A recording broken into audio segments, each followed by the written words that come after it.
पिछले कुछ डेज़ में बहुत सारे न्यू ट्रेडर्स ने मुझे फॉलो किया है क्योंकि मैं एंगल्फिंग से रिलेटेड वीडियोस बनाता हूँ, आपको पता है। और बहुत सिंपल और बेसिक उनके क्वेश्चंस होते हैं, उनके लिए स्पेशल ये वीडियो मैं बना रहा हूँ कि एक एंगल्फिंग कैंडल क्या होती है और आपको किस टाइम फ्रेम के अंदर उसके ऊपर काम करना चाहिए। ये वीडियो आपके लिए इंपॉर्टेंट हो सकती है अगर आप एंगल्फिंग को बेसिक से लर्न कर रहे हैं।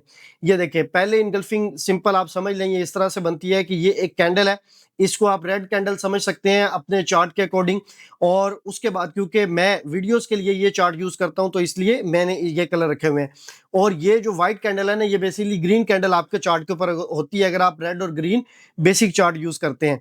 तो जब कोई भी आपकी रेड कैंडल होती है, ठीक है, यानी कि पहली कैंडल, उसके अंदर सिंपल क्या होते हैं, सेलर्स होते हैं, सही है, और उसकी वजह से मार्केट डाउन साइड पे गई होती है तो वो कैंडल रेड बन जाती है। नेक्स्ट कैंडल ग्रीन बनती है क्योंकि उसके अंदर बायर्स आते हैं। बहुत सिंपल से आपको बता रहा हूं।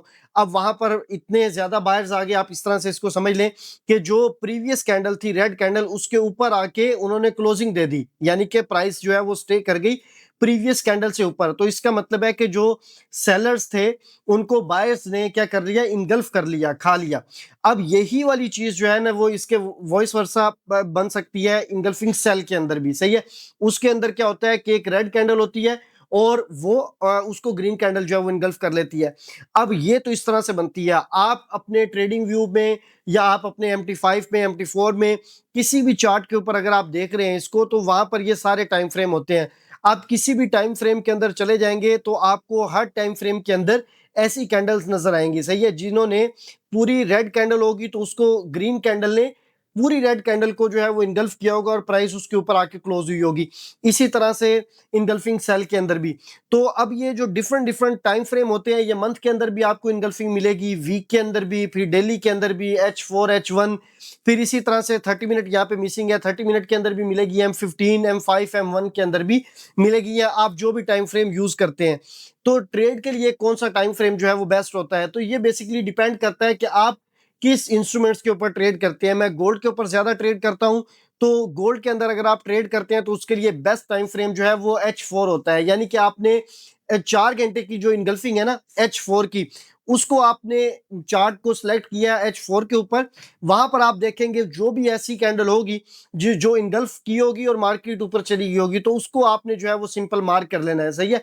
तो वो आपकी इनगल्फिंग बाय है। तो उसके अंदर जब मार्केट वापस आएगी तो आपने मार्केट का रिएक्शन उसके अंदर देखना है कि ये कैंडल किस तरह से जो है वो काम करती है, क्योंकि ये बड़ी एक सिंपल सी चीज है। इनगल्फिंग जो है वो आपको चार्ट के ऊपर इजीली मिल जाती है। आपको अगर मार्किंग करनी नहीं आती तो मेरी प्लेलिस्ट के अंदर वीडियोस मौजूद है इसी टिकटॉक के ऊपर, तो आप उनको भी देखेंगे तो आपको पता लग जाएगा कि इनगल्फिंग को मार्क किस तरह से करते हैं एग्जैक्ट, यानी कि किस एरिया को आपने वॉच करना है, फिर उसको स्मॉल किस तरह से करना है, वो तमाम वीडियोस मिलेंगी।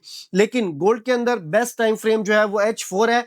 अब जिस तरह से गोल्ड अपने पीक के ऊपर है, अपने हाई के ऊपर है, तो वहां पर फिर स्मॉल टाइम फ्रेम जिस तरह के M30 M15 और H1 भी अच्छे चल रहे होते हैं, सही है।